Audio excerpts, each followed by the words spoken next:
Facile formulas, catchy slogans, 10-step programs, and quick fixes too often dominate today's management training programs.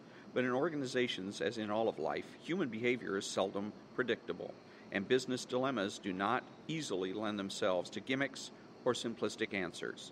In Management of the Absurd, psychologist, educator, and former CEO Richard Farson presents a series of management paradoxes designed to challenge conventional wisdom and encourage managers to re-examine their assumptions about effective leadership.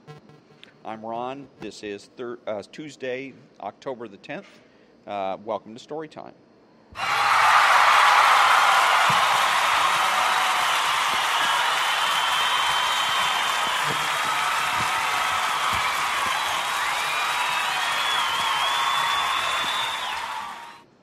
And today I'm reading from Part 5, Organizational Predicaments, and Chapter 15, Organizations that need help most will benefit from it least.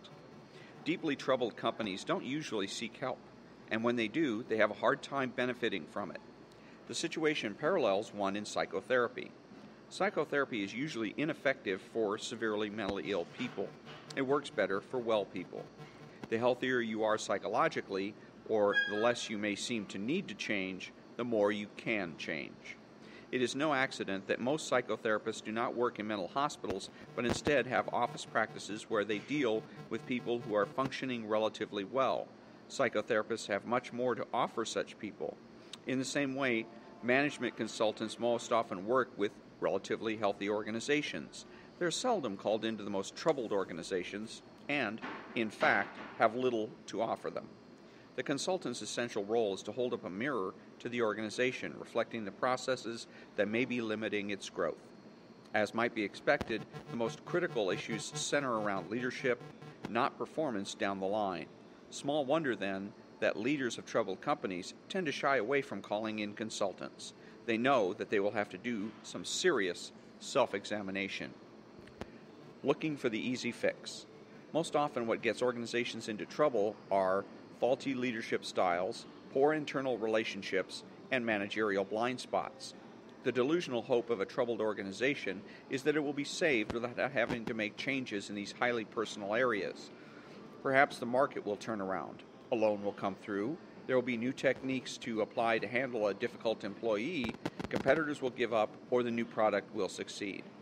The hope is that no members of the organization will have to make wrenching changes in the way they work together, or in their personal beliefs about themselves and the way they make decisions. Thus, even when experts are called into troubled companies, the managers most often seek impersonal solution, better ways to select new executives, a new formula for success, a new series of pep talks. They are seldom prepared for the intensive self-examination that is so often necessary to reach the core of the problem. Calamity versus good times. What about the belief that a crisis will bring organizations around to the recognition that help is needed, that when the trouble has reached calamitous proportions, people are forced to look at themselves? Not necessarily so. While it is true that a crisis often forces change, and, as we will see in a later chapter, calamity can be very helpful to an organization, neither makes it more likely that the organization will undergo a real self-examination. Resistance is simply too strong, too deep. What is more likely is that massive layoffs will occur, stockholders will force leadership changes, radical and sometimes long overdue reorganization will be undertaken. But the ways in which a management consultant can be helpful are not likely to command much attention at that stage of events. At the other end of the success spectrum, when profits are plentiful because the company has hit upon an enormously successful product or captured an inordinately large share of the market, almost any managerial practice is acceptable. Affluence may foster magnanimous treatment of employees, but it is not always the best climate for self-evaluation. So, by a healthy organization, I don't necessarily mean an affluent one. In an affluent organization, one can get away with almost anything. Indeed, it is common for the leaders of such organizations to attribute their success to managerial practices that might not be at all effective in a less favorable business climate. Who changes, who doesn't? Although company leaders sometimes call in consultants to help make other people change, the paradox is that the people they want to change most will change least. Instead, that responsibility usually devolves to the leaders themselves because they are more capable of making change. This can be a frustrating experience for the leader. I once consulted with an organization whose president was impatient with the behavior of one of his senior staff members and wanted me to straighten the man out. As it happened, this difficult staff member was also the most creative and hardworking person in the organization, responsible for the most important area of the company's work, but he was indeed intransigent.